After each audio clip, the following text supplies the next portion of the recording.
واه زبردست خبر. افغان ځانګړو ځواکونو نن د عبدالله لګول شوي عکسونه ولې لرې کړل؟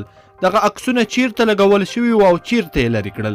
ګرانو لیدونکو السلام علیکم، وخت مو بخیر.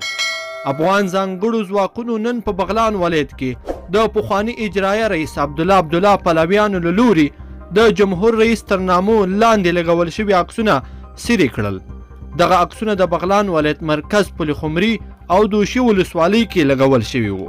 د معلوماتو پر اساس د عبدالله پهلویانو غوښتل چې د بغلان لپاره والي معرفي کړي چې امنیتي ځواکونو یې شدید مخالفت وکړ او له ولایت څخه یې ویویستل.